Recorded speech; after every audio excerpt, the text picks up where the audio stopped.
kalau di dunia nggak terlalu mana lah. Kalau dia tidur ya. Yang ketiga silakan. Ada? Baik, kalau belum ada mungkin saya selesaikan dulu yang ini yang terkait dengan bagaimana cara menghapus judi online. Jadi menghapus judi online itu ada dua cara. Ya. Ini teknis sekali lagi ya. Jadi judi online itu kenapa orang itu berjudi? Itu bisa jadi karena pemikirannya. Ya, pemikiran itu. Sekarang mencari yang halal aja susah, yang haram juga susah gitu. Yang haram aja Yang halal aja susah. haram aja susah Apalagi yang halal. Itu kalimat mainstream atau bukan? Mainstream ya. Berarti dirubah dulu pemikirannya, karena kalau dalam teori tentang perubahan itu orang itu akan berubah dengan pemikirannya. Ya itu jangan ke pengajian itu radikal, itu pengajian yang sesat dan mensesatkan. Orang sudah dibilang sesat dan menyesatkan juga, itu kesesatannya berlipat ganda itu. Ya, ya namanya itu saya kurang itu ya. Kalau lihat saya mau kurang dulu poli gitu. Kurang. Soalnya kalau nanti citanya masuk itu jawabnya Pancasila.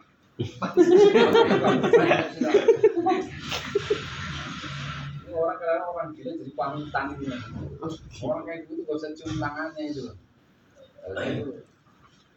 Jangan dicium tangan. Ini orang yang nggak paham hukum tapi jadi kiai jadi.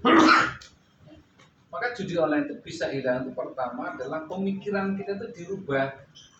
Berarti kalau kita ingin berubah, ingin nggak boleh terlibat, ini nggak terlibat terkait dengan judi online, berarti mainstream kita ini harus berubah dulu. Bahwa ini adalah sesuatu yang diharamkan oleh Allah dan Rasulnya. Ya. Bagaimana cara kemudian pemikiran bisa berubah? Ya harus memiliki kekuatan keimanan yang luar biasa.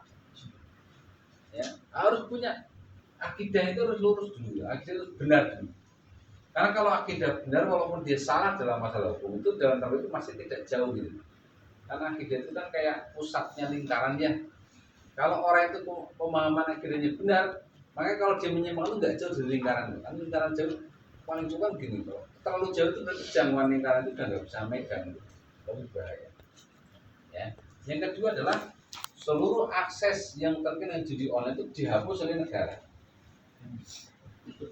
Ya, ditutup rapat-rapat. Berarti kalau negara itu bisa melakukan dua hal. Pertama, menutup pintu rapat, menjatuhkan sanksi. Ya, sekarang orang yang ditangkap untuk orang yang judi online itu hanya kroco-kroco yang di level bawah. Pemain judi online, nggak usah judi online, judi offline aja sekarang nggak ditutup kan? Pusat kasino terbesar itu di mana? Enggak yang di Indonesia? Batam ya, Batam. Enggak ditutup. Berarti kan orang akan menuntut keadilan kan? Yang gede itu yang kecil ditutup, yang gede harusnya ditutup juga dong.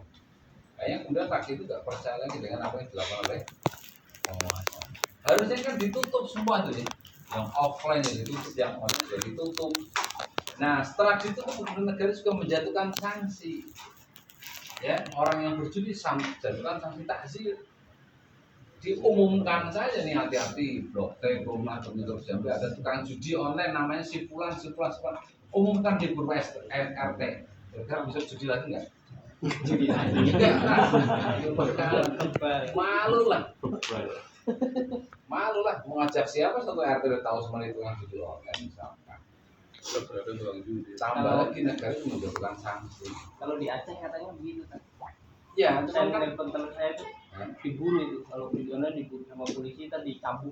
Nah iya, cuman kan persoalannya kan gini. Polisi itu kan alat yang kemudian dibela negara untuk mencari akibat dari judi online. Bukan sebabnya gitu loh maksud saya. Sebabnya itu kenapa negara itu dalam tanda petik membiarkan yang terjadi karena judi itu tidak diharamkan oleh negara gitu. Ya, kalau judi diharamkan oleh negara, seluruh pintu akan ditutup rapat supaya orang jangan melakukan keharaman. Gitu ya. Pemahamannya negara kan standarisasi. Lu main judi haram, hukumnya dalam pandangan Islam, tinggalkan dong gitu. Nah, negara itu kan menghukumi judi itu sekarang apa? Mubah bukan diharam. Malah mau di itu mau dapat tunjangan. Itu tunjangannya buat main judi ntar itu supaya dapat untungnya lebih banyak. Gini ya, jadi kunci itu adalah karena memang negara itu tidak kemudian mengharamkan judi, tapi malah memubahkan, mungkin malah mewajibkan kali ya, namanya wajib judi dengan ada pemasukan gitu. Ya, itu terkait dengan judi. Jadi dua itu sebenarnya bisa. Ya, cuma dua hal itu bisa dilakukan kalau kemudian negara itu menerapkan hukum Islam secara kafah. Ya, kalau hukum Islam secara kafah, secara totalitas sudah semuanya akan lewat lah. Orang mau main judi, kalau wilayah di situ nggak mau main judi, orang malu kan. Ya kan, misalkan WA ngajakin hal yang kaitan dengan judi kan dia bisa protektif tuh WA itu. Kalau ada ketik judi atau istilahnya beririsan dengan judi, WA langsung memblokir bisa. Apa yang nggak bisa? Semua kecanggihan teknologi. Mau benerin HP di rumah aja bisa tuh, masa wani dari rumah. Kalau perlu datang kan, HP error udah bisa dibuka, password lupa dari rumah. Kecanggihan teknologi kan sekarang. Itu yang terkait dengan judi online. Kemudian yang berikutnya, hukum polisi yang salah. Apakah kemudian dia bisa dihukumi oleh negara kekasihnya? Itu bisa dihukumi oleh kepolisian. Ya. Ketika di dunia gitu ya, saya bilang bisa, bukan wajib. Kalau setiap polisi yang salah wajib dihukumi, berarti di situ semua polisi yang salah pasti akan dihukumi. Tapi kan bisa dihukumi itu artinya apa? Ya tergantung sentimen netizen aja. Ya kan? Nah kalau hukum itu sekarang gini, Anda tahu nggak seorang Ferdy Sambo itu sekarang di penjara atau di mana? Tahu nggak? Nggak ada yang tahu. Ya, lihat perlakuan polisi, aparat itu ketika sidang Ferdy Sambo.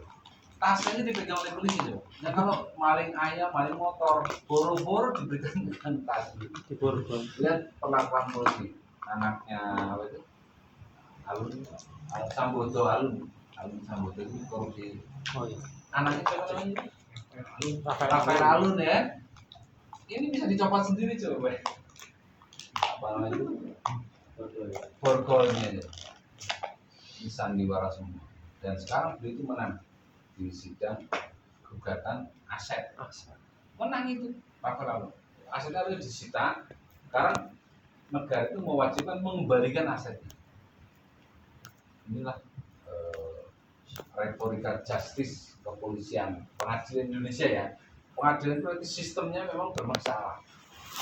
Ya, berarti kan ya sentimennya itu adalah kalau orang yang karena hukum pandang bulu, maka orang yang banyak bulu itu kan dipandang oleh hukum.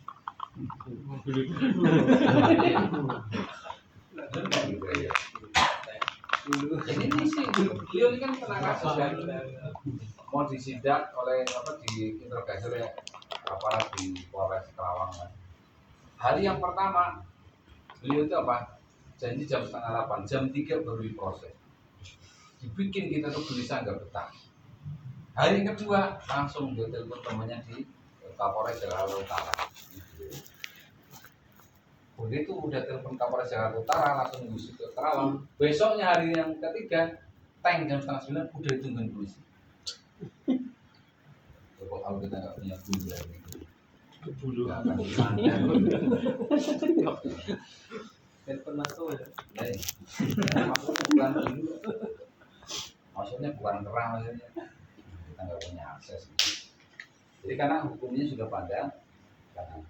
Nah, kalau nanti bisa dipenjara ya bisa. Kalau polisi mau memenjarakan dia, tapi yang pasti adalah yang harus menjadi yakin keimanan dalam diri kita. Kalau orang itu lewat pengadilan dunia pasti nggak akan lewat dari pengadilannya.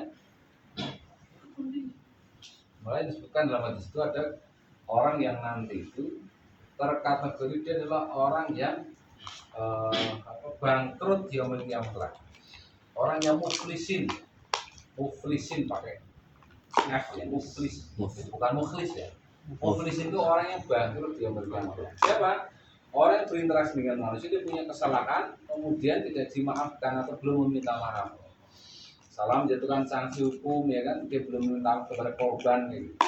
nanti dia kiamat dia mau dimasukkan surga, di stop itu, di stop, jangan masuk dulu, masih ada yang komplain orang ini. Ketika komplain diambillah kebaikan orang ini untuk orang yang mengkomplainnya.